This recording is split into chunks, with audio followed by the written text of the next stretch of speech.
ಯಾರು ಇರಬಾರ್ದು ಸತ್ತವರು ದಯವಿಟ್ಟು ಯಾರು ಇರಬಾರ್ದು ಮುನ್ರಾಜ್ ನೋಡಿ ದಯವಿಟ್ಟು ಯಾರು ಇರಬೇಡಿ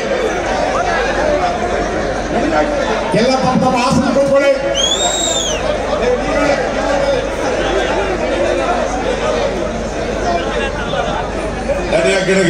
ದಯವಿಟ್ಟು ನೋಡಿ ಅಣ್ಣ ಹಿಂಬದಲ್ಲಿ ಯಾರು ನಿಲ್ಬೇಡಿ ಯಾರು ಬರಬೇಡಿ ಹತ್ರ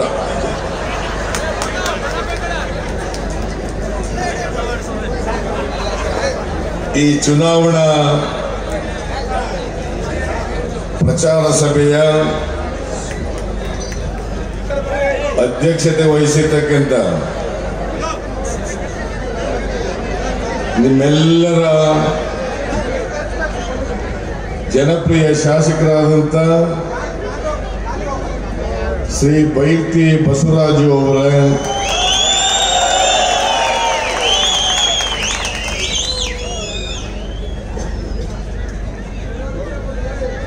ಕಾಂಗ್ರೆಸ್ ಮತ್ತು ಜೆಡಿಎಸ್ ಮೈತ್ರಿ ಪಕ್ಷಗಳ ಅಭ್ಯರ್ಥಿಯಾದಂಥ ಶ್ರೀ ಕೃಷ್ಣ ಬೈರೇಗೌಡ ಅವರ ಯಶವಂತಪುರ ಕ್ಷೇತ್ರದ ಶಾಸಕರಾದಂಥ ಎಸ್ ಟಿ ಸೋಮಶೇಖರ್ ಅವರ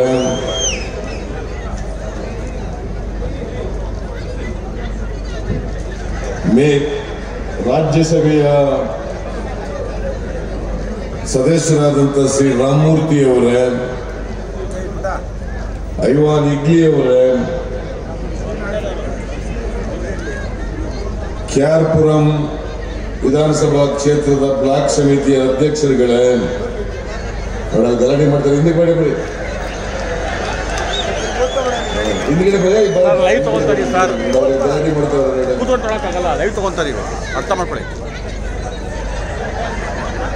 ವೇದಿಕೆ ಮೇಲಿರ್ತಕ್ಕಂಥ ಎಲ್ಲ ಕಾಂಗ್ರೆಸ್ಸಿನ ಮುಖಂಡರುಗಳೇ,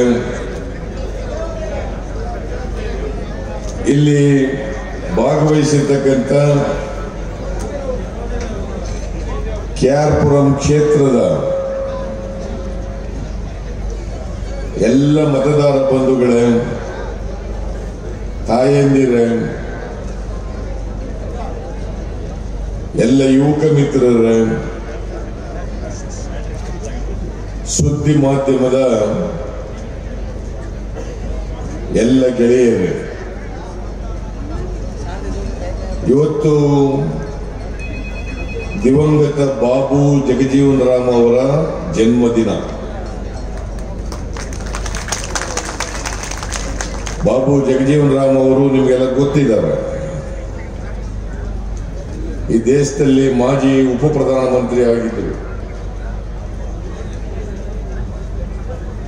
ಬಹಳ ದೀರ್ಘಕಾಲ ಕೇಂದ್ರದಲ್ಲಿ ಅನೇಕ ಇಲಾಖೆಗಳಲ್ಲಿ ಸಚಿವರಾಗಿ ಕೆಲಸ ಮಾಡಿದ್ದರು.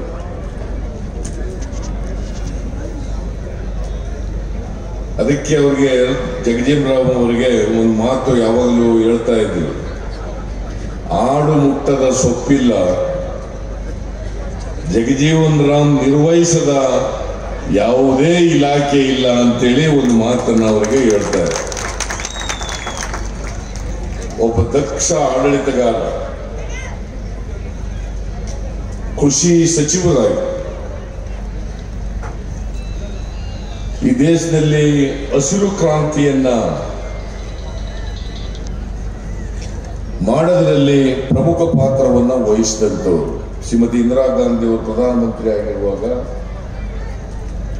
ಬಾಬು ಜಗಜೀವನ್ ರಾಮ್ ಅವರು ಕೃಷಿ ಸಚಿವರು. ಆ ಹಸಿರು ಕ್ರಾಂತಿ ಆದದಿಂದಲೇ ಇವತ್ತು ದೇಶ ಆಹಾರದ ಉತ್ಪಾದನೆಯಲ್ಲಿ ಸ್ವಾವಲಂಬನೆ, ಆಹಾರದ ಭದ್ರತೆ ದೇಶಕ್ಕೆ ಒದಗಿದ್ರೆ ಅದಕ್ಕೆ ಶ್ರೀಮತಿ ಇಂದಿರಾ ಗಾಂಧಿ ಮತ್ತು ಬಾಬು ಜಗಜೀವನ್ ರಾಮ್ ಅವರು ಕಾರಣ ಅಂತಕ್ಕಂಥದ್ದನ್ನು ತಿಳ್ಕೊಂಡಿದ್ದಾರೆ. ಬಿಜೆಪಿಯವರು ಟೀಕೆ ಮಾಡುತ್ತಾರೆ. ಪ್ರಜಾಪ್ರಭುತ್ವದಲ್ಲಿ ಟೀಕೆ ಮಾಡಬೇಕು. ಟೀಕೆಗಳಿಗೂ ಕೂಡ ಅವಕಾಶ ಇರಬೇಕು. ಆದರೆ ಟೀಕೆ ಅರ್ಥಪೂರ್ಣವಾಗಿರಬೇಕು, ಆರೋಗ್ಯಕರವಾಗಿರಬೇಕು. ಕಾಂಗ್ರೆಸ್ ಪಕ್ಷ ಏನ್ ಮಾಡಿದೆ ಈ ದೇಶಕ್ಕೆ?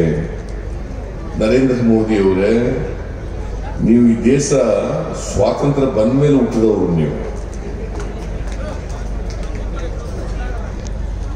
ಈ ದೇಶಕ್ಕೆ ಸ್ವಾತಂತ್ರ್ಯ ತಂದುಕೊಟ್ಟವರು ಯಾರು?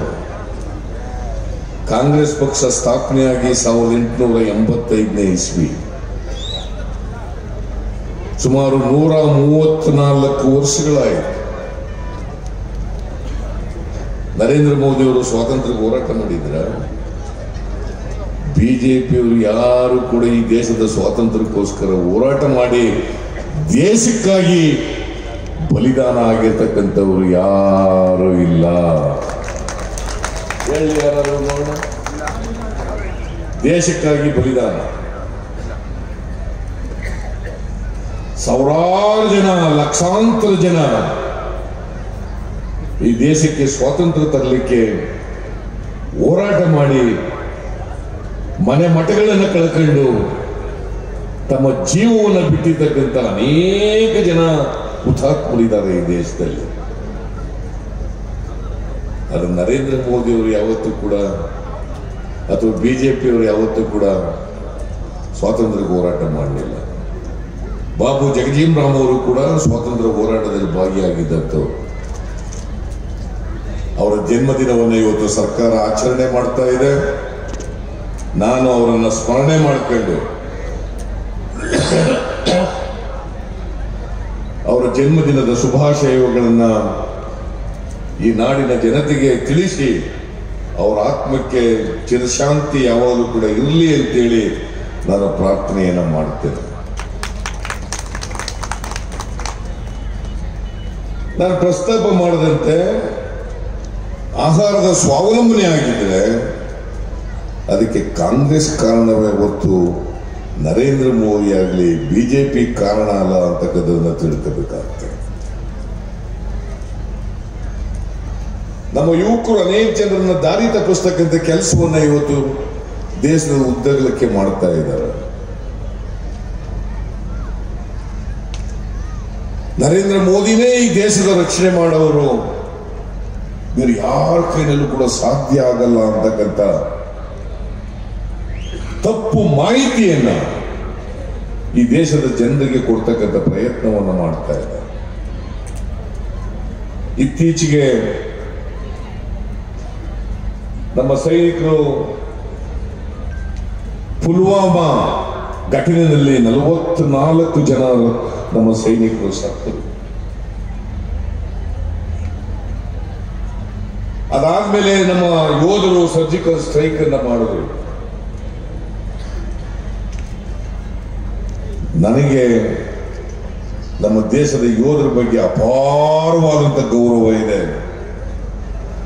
ನಾವು ಇವತ್ತು ನಮನವನ್ನ ಸಲ್ಲಿಸಬೇಕಾಗಿರ್ತಕ್ಕಂಥದ್ದು ಈ ದೇಶದ ಸೈನಿಕರಿಗೆ, ಭಾರತೀಯ ಸೈನ್ಯಕ್ಕೆ ಹೊರತು ಬಿಜೆಪಿಯವರು ಅಲ್ಲ ಅಂತಕ್ಕಂಥದ್ದನ್ನು ತಿಳ್ಕೊಂಡಿದ್ದಾರೆ.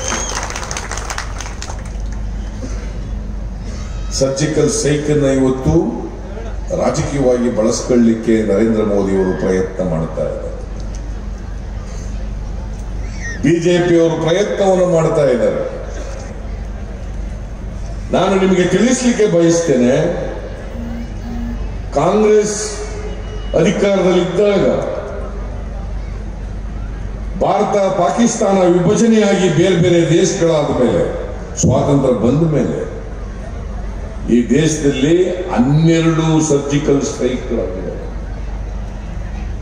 12 ಸರ್ಜಿಕಲ್ ಸ್ಟ್ರೈಕ್, 4 ಯುದ್ಧಗಳಾಗಿದ್ದಾವೆ ಪಾಕಿಸ್ತಾನ ಜೊತೆಯಲ್ಲಿ. 4 ಬಾರಿನೂ ಕೂಡ ಕಾಂಗ್ರೆಸ್ ಪಕ್ಷ ಅಧಿಕಾರದಲ್ಲಿದ್ದಾಗ ಪಾಕಿಸ್ತಾನವನ್ನು ನಾವು ಸೋಲಿಸಿದ್ದೀವಿ. 1971ರಲ್ಲಿ ಇಂದಿರಾ ಗಾಂಧಿ ಅವರು ಪ್ರಧಾನಮಂತ್ರಿ ಆಗಿರುವಾಗ ಪಾಕಿಸ್ತಾನವನ್ನು ಸೋಲಿಸಿ ಇವತ್ತು ಬಾಂಗ್ಲಾದೇಶ ಉದಯ ಆಗಿದೆಯಲ್ಲ, ಅದಕ್ಕೆ ನರೇಂದ್ರ ಮೋದಿ ಕಾರಣನ? ಯಾರ ಕಾರಣ? ಶ್ರೀಮತಿ ಇಂದಿರಾ ಗಾಂಧಿ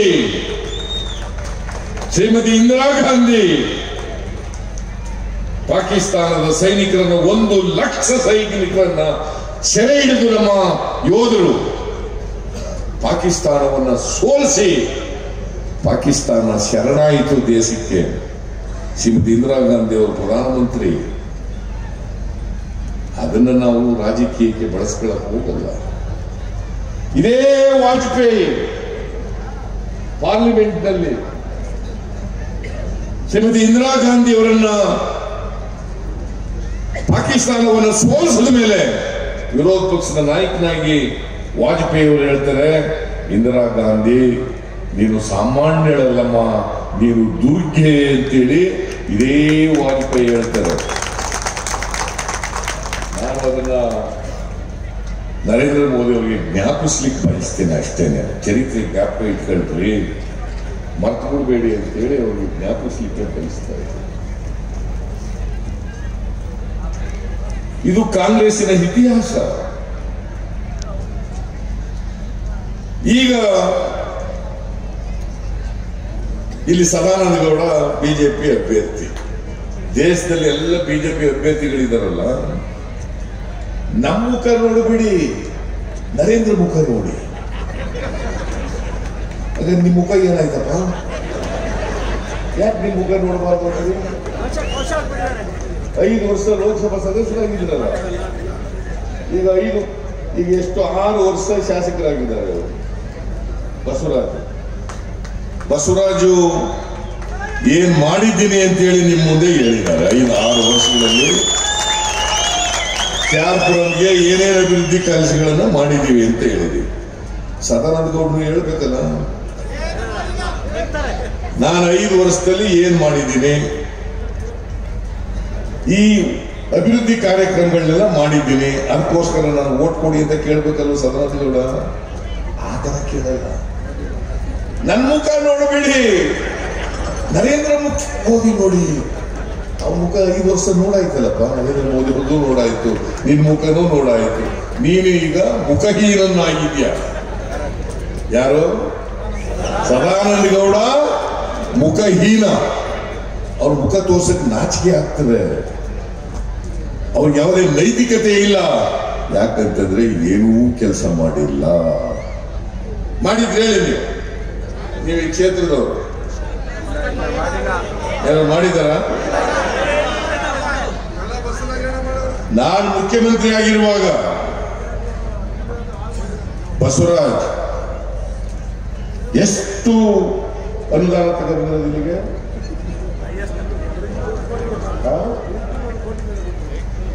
800ರಿಂದ 1,000 ಕೋಟಿ.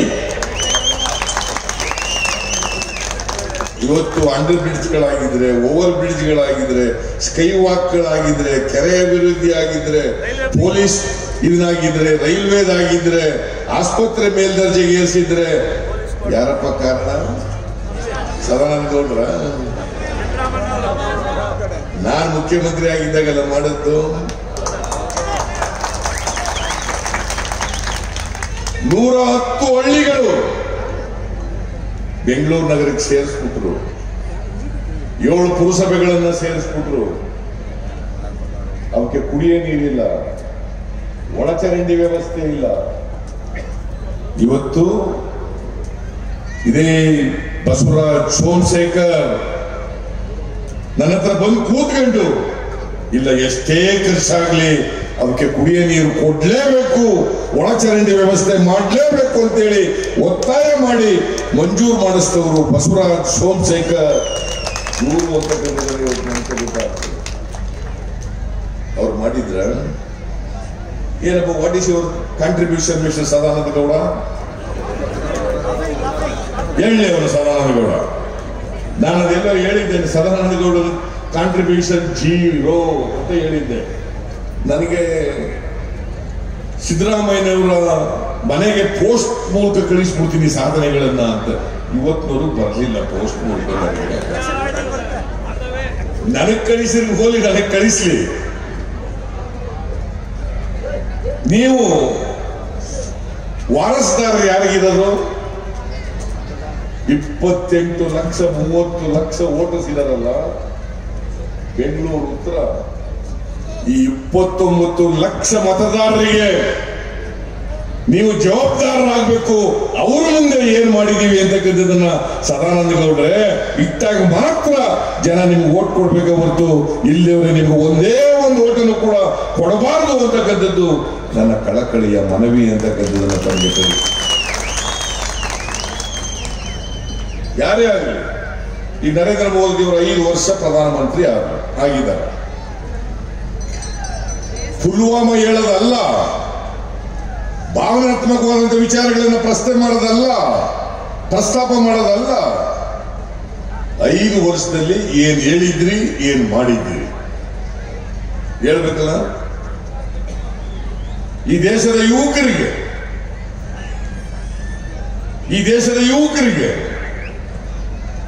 ಪ್ರತಿ ವರ್ಷ 2 ಕೋಟಿ ಉದ್ಯೋಗಗಳನ್ನು ಸೃಷ್ಟಿ ಮಾಡಿ 5 ವರ್ಷದಲ್ಲಿ 10 ಕೋಟಿ ಉದ್ಯೋಗಗಳನ್ನು ಸೃಷ್ಟಿ ಮಾಡಿ ನಿರುದ್ಯೋಗವನ್ನ ಬಗೆಹರಿಸ್ತೀನಿ ಅಂತಕ್ಕಂಥ ಮಾತನ್ನ ನರೇಂದ್ರ ಮೋದಿ ಅವರು ಹೇಳಿದ್ರು.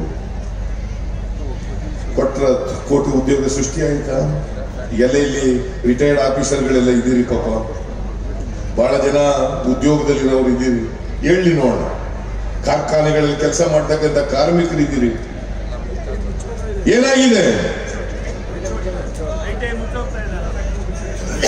ITI ಮುಚ್ಚೋಗ್ತಾ ಇದೆ, BSNL ಮುಚ್ತಾ ಇದ್ದಾರೆ. ಅನಿಲ್ ಅಂಬಾನಿಗೆ ಸಹಾಯ ಮಾಡೋಕ್ಕೋಸ್ಕರವಾಗಿ 54,000 ಉದ್ಯೋಗಿಗಳಿರ್ತಕ್ಕಂಥ BSNL ಅನ್ನ ಮುಚ್ಚುತ್ತಾ ಇದ್ದಾರೆ. 54,000. ಅನಿಲ್ ಮೋದಿ ಯಾವುದೋ ಜಿಯೋ, ಅವಕ್ಕೆ ಸಹಾಯ ಮಾಡೋಕ್ಕೋಸ್ಕರವಾಗಿ BSNL ಅನ್ನು ಮುಚ್ತಾ ಇದ್ದಾರೆ. ನಾಚಿಕೆ ಆಗಲು ನಿಮಗೆ ನರೇಂದ್ರ ಮೋದಿ ಅವರೇ. HAL ಏನಾಯ್ತು?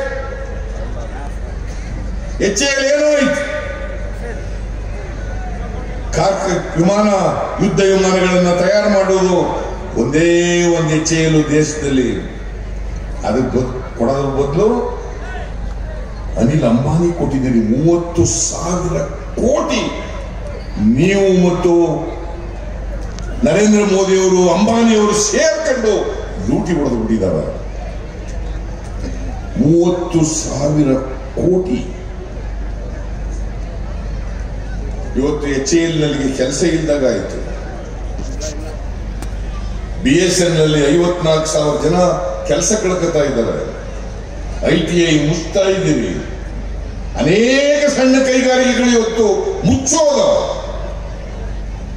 ಉದ್ಯೋಗ ಸೃಷ್ಟಿಯಾಗೋದ್ರ ಬದಲು ಉದ್ಯೋಗಗಳು ಕಡಿತ ಆದ. ನರೇಂದ್ರ ಮೋದಿ ಅವರೇ,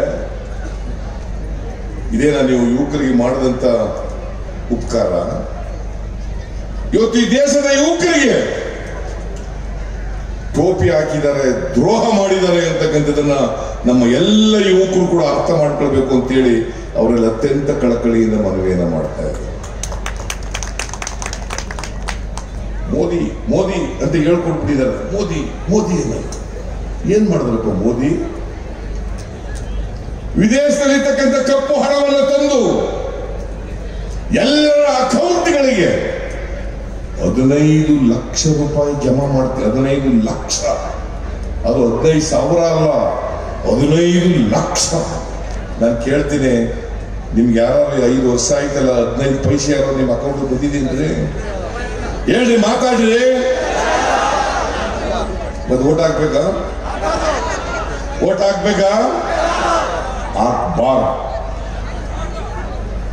15 ಲಕ್ಷ ಯಾಕೆ ಸುಳ್ಳು ಹೇಳಿದ್ರಿ ನರೇಂದ್ರ ಮೋದಿ ಅವರೇ? ಗ್ಯಾಸ್ ಇಲ್ಲೆಲ್ಲ ಹೆಣ್ಮಕ್ಳು ಇದ್ದಾರೆ. ಎಷ್ಟಮ್ಮ ಆಯ್ತು 2014ರಲ್ಲಿ ಗ್ಯಾಸು? 380 ರೂಪಾಯಿ, 400 ರೂಪಾಯಿ. ಇವತ್ತು 950 ರೂಪಾಯಿ. ಕೊಡಕ್ ತಯಾರಾಗಿದ್ದೀರಾ? ನೀವು ಕೊಡಕ್ ತಯಾರಾಗಿಲ್ಲ ಅನ್ನೋದಾದ್ರೆ ನರೇಂದ್ರ ಮೋದಿ ಅವರಿಗೆ ವಿರುದ್ಧವಾಗಿ ವೋಟ್ ಹಾಕಿ, ನರೇಂದ್ರ ಮೋದಿ ಅವರೇ ನಿಮ್ಮ 5 ವರ್ಷ ನೋಡಿ ಸಾಕಾಯ್ತು, ನೀವು ಮನೆಗೆ ಹೋಗ್ರಿ ಅಂತೇಳಿ ಕಾಂಗ್ರೆಸ್ ಪಕ್ಷಕ್ಕೆ ವೋಟ್ ಹಾಕಿ ರಾಹುಲ್ ಗಾಂಧಿ ಅವರನ್ನು ಪ್ರಧಾನಮಂತ್ರಿ ಮಾಡತಕ್ಕಂಥ ಕೆಲಸವನ್ನ ಮಾಡಿ. ಇದು ಇವತ್ತು ಆಗ್ಬೇಕಾಗಿರ್ತಕ್ಕಂಥದ್ದು, ಇದು ಚರ್ಚೆ ಆಗ್ಬೇಕಾಗಿರ್ತಕ್ಕಂಥದ್ದು.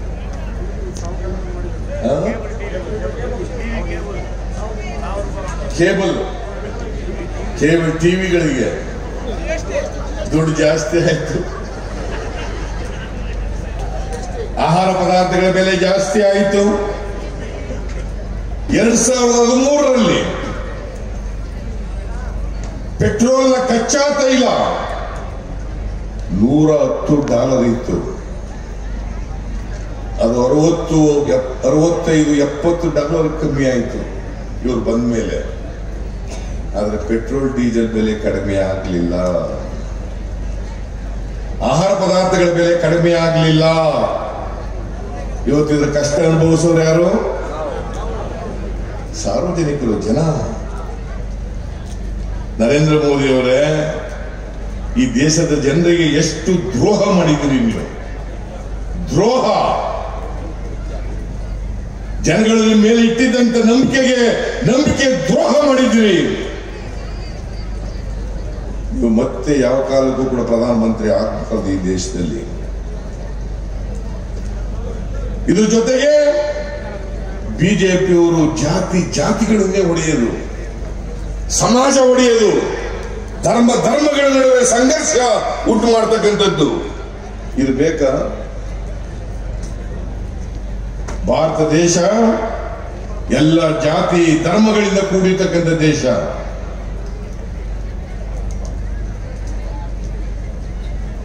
ಎಲ್ಲರೂ ಕೂಡ ಒಂದು ತಾಯಿ ಮಕ್ಕಳಂತೆ ಬದುಕಬೇಕು, ಎಲ್ರಿಗೂ ಸಮಾನವಾಗಿ ಕಾಣಬೇಕು. ಇವತ್ತು ಸಂವಿಧಾನ ಬದಲಾವಣೆ ಮಾಡಕ್ ಕೊಟ್ಟಿದ್ದೀವಿ. ಸಂವಿಧಾನ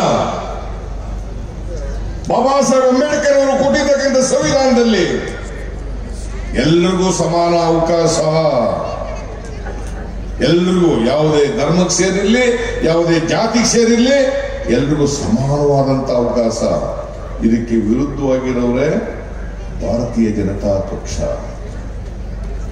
ಸಾಮಾಜಿಕ ನ್ಯಾಯಕ್ಕೆ ವಿರೋಧ, ಸಮಾನತೆಗೆ ವಿರೋಧ,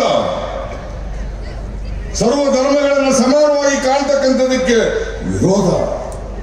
ಇವ್ರು ಬೇಕಾ? ರಾಮ ಮಂದಿರ ಕಟ್ತೀವಿ ಅಂದ್ರಲ್ಲ, ಕಟ್ಟಿದ್ರ? 92ನೇ ಇಸ್ವಿನಲ್ಲಿ ಬಾಬ್ರಿ ಮಸೀದಿ ಒಡೆದಾಕಿದ್ದು ನೀವು. 92, 27 ವರ್ಷ ಆಯ್ತು. ಯಾಕೆ 27 ವರ್ಷದಿಂದ ವಾಜಪೇಯಿ ಬಂದ್ರು, ನೀವು 5 ವರ್ಷ ಆಯ್ತು. ರಾಮ ಮಂದಿರ ಯಾಕೆ ಕಟ್ಟಲಿಲ್ಲ?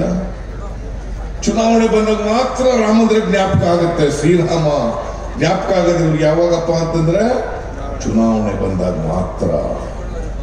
ರಾಮ ಮಂದಿರ ಕಟ್ಟೋದಲ್ಲ. ಇಟ್ಟಿಗೆ ತಗೊಂಡು ಹೋದ್ರು, ದುಡ್ಡು ಇಸ್ಕೊಂಡು ಹೋದ್ರು, ಏನ್ ಮಾಡಿದ್ರು? ಇಟ್ಟಿಗೆ ಲೆಕ್ಕ ಕೊಟ್ರ?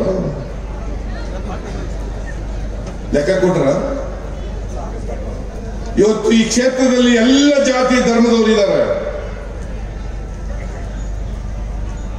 ಎಲ್ಲ ಜಾತಿ ಧರ್ಮದವರು ಇದ್ದಾರೆ. ಸಂವಿಧಾನ ಎಲ್ರಿಗೂ ಸಮಾನ ಅವಕಾಶಗಳನ್ನು ಕೊಡಬೇಕು ಅಂತದೆ. ಸಾಮಾಜಿಕ ನ್ಯಾಯದ ಬಗ್ಗೆ ಮಾತನಾಡ್ತದೆ, ಮೀಸಲಾತಿ ಬಗ್ಗೆ ಮಾತನಾಡ್ತದೆ, ಸಹಬಾಳ್ವೆ ಸಹಿಷ್ಣುತೆ ಬಗ್ಗೆ ಮಾತಾಡ್ತದೆ. ಅದು ಬೇಕಾಗಿಲ್ಲ. ಒಬ್ಬ ಅನಂತ್ ಕುಮಾರ್ ಹೆಗ್ಡೆ ಅಂತ ಇದ್ದಾನೆ, ಅಲ್ಲಿ ಉತ್ತರ ಕನ್ನಡ ಜಿಲ್ಲೆಯಲ್ಲಿ ಮಂತ್ರಿ. ಅವ ಹೇಳ್ತಾನೆ, ನಾವು ಅಧಿಕಾರಕ್ಕೆ ಬಂದಿರೋದೇ ಸಂವಿಧಾನವನ್ನ ಬದಲಾವಣೆ ಮಾಡಲಿಕ್ಕೆ. ಇವತ್ತು ನಾನು ಕೇಳ್ತೀನಿ, ದಲಿತರು, ಹಿಂದುಳಿದವರು, ಅಲ್ಪಸಂಖ್ಯಾತರು, ಮಹಿಳೆಯರು, ನಿಮಗೆ ಮೀಸಲಾತಿ ಇರೋದ್ರಿಂದ ನಿಮಗೆ ಆರ್ಥಿಕವಾಗಿ ಸಾಮಾಜಿಕವಾಗಿ ನ್ಯಾಯ ಸಿಗ್ತಾ ಇದೆ. ಅದು ಬೇಡವಾ? ಒಬ್ಬ ಇತ್ತೀಚೆಗೆ RSS ನ ಪ್ರಧಾನ ಕಾರ್ಯದರ್ಶಿ, ರಾಷ್ಟ್ರೀಯ ಪ್ರಧಾನ ಕಾರ್ಯದರ್ಶಿ, ಅವನು ಹೇಳ್ತಾನೆ, ಈ ಸಂವಿಧಾನದಲ್ಲಿ ಅಂಬೇಡ್ಕರ್ ಕೊಟ್ಟಿರ್ತಕ್ಕಂಥ ಸಂವಿಧಾನದಲ್ಲಿ ಆಚಾರ ವಿಚಾರಗಳು, ಕಂದಾಚಾರಗಳು, ಮೌಢ್ಯಗಳಿಗೆ ಅವಕಾಶ ಇಲ್ಲ. ಅದಕ್ಕೋಸ್ಕರ ಬದಲಾವಣೆ ಮಾಡಬೇಕು. ಇಲ್ಲೊಬ್ಬ ಈಗ ಸೌತ್ ನಲ್ಲಿ ಒಬ್ಬರಿಗೆ ಟಿಕೆಟ್ ಕೊಟ್ಟಿದ್ದಾರೆ. ಅವನಿಗೆ ಎಂತೆಲ್ಲ ಸೂರ್ಯ ಅಂತ ಕರೀತಾರೆ, ತೇಜಸ್ವಿ ಸೂರ್ಯ. ಅವನು ನಿಜವಾಗಿ ಅಮಾವಾಸ್ಯೆ ಅಂತ ಕರಿಬೇಕು. ಅವನಿಗೆ ಸೂರ್ಯ ಅಲ್ಲ, ಅಮಾವಾಸ್ಯೆ ಅಂತ ಕರಿಬೇಕು. ಅವ್ರು ಏನ್ ಹೇಳ್ತಾರೆ ಅಂತಂದ್ರೆ, ಬಾಬಾ ಸಾಹೇಬ್ ಅಂಬೇಡ್ಕರ್ ಅವರ ಪ್ರತಿಮೆಗಳನ್ನ ನಾಶ ಮಾಡಬೇಕು, ಸಂವಿಧಾನವನ್ನ ಸುಟ್ಟು ಹಾಕಬೇಕು ಅಂತ ಹೇಳಿ ಇವತ್ತು ಲೋಕಸಭಾ ಸದಸ್ಯರಾಗಿ ಕ್ಯಾಂಡಿಡೇಟ್ ಆಗಿದ್ದಾರೆ. ಸೌತಿಗೆ ಇವರು ಓಟ್ ಕೊಡ್ಬೇಕು. ಇವರಿಗೆ ಇಂಥ ಸಂವಿಧಾನ ವಿರೋಧಿಗಳು ಪಾರ್ಲಿಮೆಂಟ್ಗೆ ಹೋಗ್ಬೇಕಾ? ಸದಾನಂದ ಗೌಡರು ಹೋಗ್ಬೇಕಾ? ಸದಾನಂದ ಗೌಡರಿಗೆ ನಗದು ಒಂದು ಬಿಟ್ರೆ ಬೇರೆ ಏನು ಗೊತ್ತಿಲ್ಲರಿ. ಅವ್ರಿಗೆ ಏನು ಮಾಡಕ್ಕಾಗಲ್ಲ, ಏನು ಕೆಲಸನೇ ಮಾಡಲ್ಲ. ಎಲ್ಗೂ ಅಲ್ಕಿರಿ ಅದು ಅಷ್ಟೇ, ನಲ್ಗೂ ನಗದು. ಈ ದೇಶ ಕಷ್ಟದಲ್ಲಿದೆ, ಬಡವರು ಊಟಕ್ಕಿಲ್ಲ, ನಿರುದ್ಯೋಗಿಗಳ ಕೆಲಸ ಇಲ್ಲ, ಮನೆ ಇಲ್ಲ, ಅದ್ರ ಬಗ್ಗೆ ಮಾತಾಡೋದು ಎಲ್ಗೂ ನಗದು. ನಮ್ಮ ಕಡೆ ಒಬ್ಬ ವ್ಯಕ್ತಿ ಇದ್ದ ನಮ್ಮ ಊರಿನಲ್ಲಿ, ಅವ ಸತ್ರು ನಗನು, ಸತ್ತೋದವ್ರಿಗೂ ಒಂದು ಮುದ್ದೆನೋ ನಗನು, ನಗಬೇಕಾದರೂ ನಗನು. ಇಂತಹ ವ್ಯಕ್ತಿಗಳು ಇವ್ರು ಯಾವುದ್ರ ಬಗ್ಗೆ ಆಸಕ್ತಿ ಇದೆ? ನಾನು ಮುಖ್ಯಮಂತ್ರಿಯಾಗಿ ಅಕ್ಕಿ ಫ್ರೀಯಾಗಿ ಕೊಟ್ಟೆ, ಶಾಲಾ ಮಕ್ಕಳಿಗೆ ಫ್ರೀಯಾಗಿ ಹಾಲು ಕೊಟ್ಟೆ, ಶೂ ಕೊಟ್ಟೆ, ಶಾದಿ ಭಾಗ್ಯ ಮಾಡಿದೆ, ಕೃಷಿ ಭಾಗ್ಯ ಮಾಡಿದೆ, ಮೈತ್ರಿ, ಮನಸ್ವಿನಿ, ಇಂದಿರಾ ಕ್ಯಾಂಟೀನ್, ಬಡವರು, ರಿಕ್ಷಾ ಓಡಿಸೋರು, ಹೊರಗಡೆಯಿಂದ ಬಂದಂತವರು, ಕೂಲಿ ಕಾರ್ಮಿಕರು 5 ರೂಪಾಯಿಗೆ ಬ್ರೇಕ್ಫಾಸ್ಟ್ ಸಿಕ್ಲಿ, 10 ರೂಪಾಯಿಗೆ ಊಟ ಸಿಕ್ಲಿ ಅಂತೇಳಿ ಇಂದಿರಾ ಕ್ಯಾಂಟೀನ್ ಅನ್ನ 200 ಇಂದಿರಾ ಕ್ಯಾಂಟೀನ್ಗಳನ್ನ ಬೆಂಗಳೂರು ನಗರ ಒಂದರಲ್ಲೇ ನಾನು ಮಾಡಿದೆ. ಬಿಜೆಪಿ ಅವರು ಇದ್ರ ಮಾಡಿದ್ರ, ಯಡಿಯೂರಪ್ಪ ಮಾಡಿದ್ನ, ಸದಾನಂದ ಗೌಡ ಮಾಡಿದ್ನ, ಇವನು ಮುಖ್ಯಮಂತ್ರಿ ಇದ್ದ ಸದಾನಂದ ಗೌಡ, ಜಗದೀಶ್ ಶೆಟ್ಟರು ಮಾಡಿದ್ರ. ನೀವು ನಾಚಿಕೆ ಆಗಲ್ವೇನ್ರಿ ಓಟ್ ಕೇಳಕ್ಕೆ ಬಂದು ರೈಲ್ ಬಿಡೋದು? ಈಗ ನಾನು ಯಾರ ನಮ್ಮ ಆ ಸೆಂಟ್ರಲ್ ಕ್ಯಾಂಡಿಡೇಟ್ ಇದ್ದಾರಲ್ಲ, ನಾನು ಸಬರ್ಬನ್ ರೈಲ್ ತರ್ತೀನಿ, ಇಲ್ಲಿವರೆಗೆ ಯಾಕೆ ತರಲಿಲ್ಲಪ್ಪ? ಈಗ ಸಬರ್ಬನ್ ರೈಲ್ ತರ್ತೀನಿ ನಾನು. ಇದೇ ರೈಲ್ವೆ ಮಂತ್ರಿ ಆಗಿದ್ದ ಇವರು, ಪುಣ್ಯಾತ್ಮ ಸದಾನಂದ ಗೌಡ ಸ್ವಲ್ಪ ದಿನ ರೈಲ್ವೆ ಮಂತ್ರಿ ಆಗಿದ್ದ. ಮೋಸ್ಟ್ ಇನ್ಎಫೆಕ್ಟಿವ್ ಅಂತ ಹೇಳಿ ರೈಲ್ವೆ ಇಲಾಖೆ ತೆಗೆದಾಕೊಂಡ್ರಿ ಇವನಿಗೆ. KR-ಪುರಂಗೆ ಏನಾದ್ರು ಮಾಡಿದ್ರ? ಪಾಪ ಬಸವರಾಜ್ ಇದೊಂದು ಮೇಲ್ಸೇತುವೆ ಅದು ನಾನು ಮುಂದಿನ ವರ್ಷ ಮಾಡಬೇಕು ಅಂತಿದ್ದೀನಿ. ನಮ್ಮ ಸರ್ಕಾರವೇ ಹೊಂಟೈತಿ, ಈಗ ಮಾಡ್ಸೋಣ ಪುನಃ. ಆಯ್ತಾ? ಅದಲ್ಲಪ್ಪ, ಇನ್ನೊಂದು ಹೇಳ್ತಾ ಇದ್ದ ಬಸವರಾಜ್ ಇಲ್ಲಿ ಮಾಡಲಿಲ್ಲ. ನಾನು ಮುಖ್ಯಮಂತ್ರಿ ಆಗಿರುವಾಗ ಒಂದೇ ಸಾರಿ 7,300 ಕೋಟಿ ರೂಪಾಯಿಗಳನ್ನ ಬೆಂಗಳೂರು ಅಭಿವೃದ್ಧಿ ಕೊಟ್ಟಿದ್ದೆ. ಕಳೆದ ವರ್ಷ, ಹಿಂದಿನ ವರ್ಷ 3,000 ಕೋಟಿ ರೂಪಾಯಿಗಳನ್ನ ಕೊಟ್ಟೆ. ನೀವು ಯಾವಾಗಾದ್ರೂ ಕೊಟ್ಟಿದ್ರೇನ್ರಿ? ಸದಾನಂದ ಗೌಡ ಮುಖ್ಯಮಂತ್ರಿ ಆಗಿದ್ದಿಲ್ಲಪ್ಪ, ಕೊಟ್ಟ? ಇವತ್ತು ರಸ್ತೆ ಕೆಲಸಗಳೆಲ್ಲ ನಡೀತಾ ಇದ್ರೆ ಅದು ನಾನ್ ಕೊಟ್ಟದು. ವೈಟ್ ಟಾಪಿಂಗ್ ಎಲ್ಲ ನಾನ್ ಕೊಟ್ಟಿರ್ತಕ್ಕಂಥ ದುಡ್ಡು. ಸ್ಕೈ ವಾಕ್ಗಳು ನಡೀತಾ ಇದ್ರೆ ನಾನ್ ಕೊಟ್ಟಿರೋ ದುಡ್ಡು. ಅಂಡರ್ ಬ್ರಿಡ್ಜ್, ಓವರ್ ಬ್ರಿಡ್ಜ್ಗಳು ನಡೀತಾ ಇದ್ರೆ ನಾನ್ ಕೊಟ್ಟಿರೋ ದುಡ್ಡು. ಕಾವೇರಿ ವಾಟರ್ ನಾನ್ ಕೊಟ್ಟಿರೋ ದುಡ್ಡು. UGDಗೆ ನಾನ್ ಕೊಟ್ಟಿರೋ ದುಡ್ಡು. ನಿಮ್ದೇನು ಮೆಟ್ರೋ ನಮ್ಮದು. ನೀ ಏನ್ ಮಾಡ್ದೆಪ್ಪ? ಕೇಂದ್ರದ ಮಂತ್ರಿ ಆಗಿದ್ದಿಲ್ಲ 5 ವರ್ಷದಿಂದ. ಏನ್ ಮಾಡ್ದೆಪ್ಪ? ಕೇಳ್ಬೇಕ ಬೇಡ?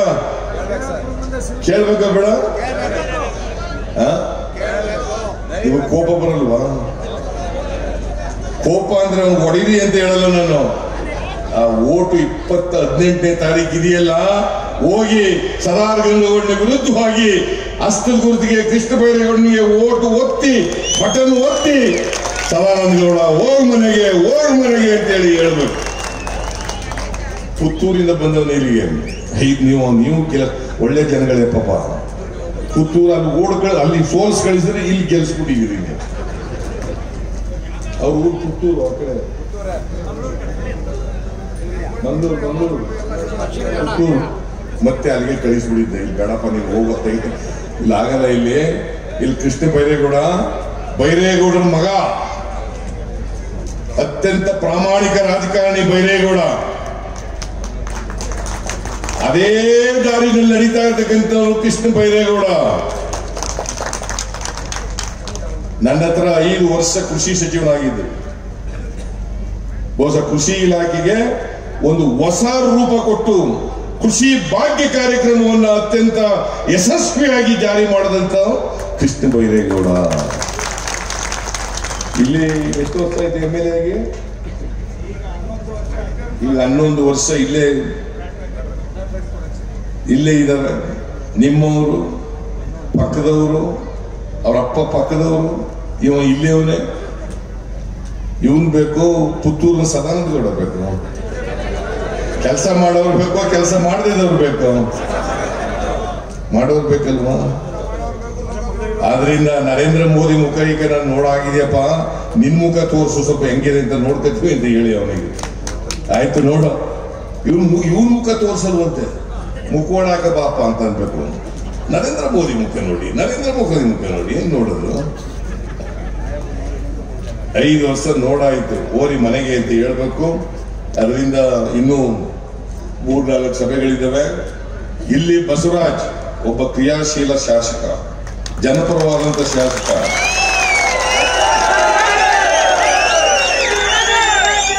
ಬಡವರ ಕಷ್ಟ ಸುಖಗಳಲ್ಲಿ ಭಾಗಿಯಾಗ್ತಕ್ಕಂಥ ಶಾಸಕ,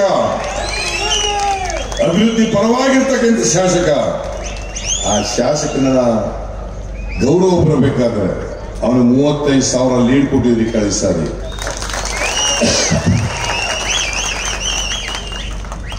ಈ ಸಾರಿ ಕೃಷ್ಣ ಬೈರೇಗೌಡರಿಗೆ 50,000 ಲೀಡು ಇದೊಂದೇ ಕ್ಷೇತ್ರದಲ್ಲಿ ಬರಬೇಕು. ಮಾಡ್ತೀರಿ ಅಲ್ವಾ? ನನ್ನ ಮೇಲೂ ಸ್ವಲ್ಪ ಪ್ರೀತಿ ಇಟ್ಕೊಂಡು ಮಾಡಿ ಅಷ್ಟೇ. ಮಾಡ್ತೀರಿ ಅಲ್ವಾ? ತುಂಬಾ ಇಟ್ಕೊಂಡಿದ್ದೀರಿ, ದಯಮಾಡಿ ಸದಾನಂದ ಗೌಡ, ಬಿಜೆಪಿ, ನರೇಂದ್ರ ಮೋದಿ ಏನಾರ ಬಂದು ಹೇಳಿ ಕೃಷ್ಣ ಬೈರೇಗೌಡರನ್ನ ಗೆಲ್ಲಿಸಿ ಈ ಬೆಂಗಳೂರು ನಾರ್ತ್ ಕ್ಷೇತ್ರದಲ್ಲಿ ಅಭಿವೃದ್ಧಿ ಆಗಲಿಕ್ಕೆ ಅವಕಾಶ ಮಾಡಿಕೊಡಿ, ಬದಲಾವಣೆ ಮಾಡಿ ಅಂತಕ್ಕಂಥ ಮಾತನ್ನ ಈ ಸಂದರ್ಭದಲ್ಲಿ ಹೇಳಿ ನಿಮ್ಮೆಲ್ಲರಿಗೂ ನಮಸ್ಕಾರ ಮಾಡಿ ನಾನು ಮಾತನಾಡುತ್ತೇನೆ. ಜೈ ಹಿಂದ್.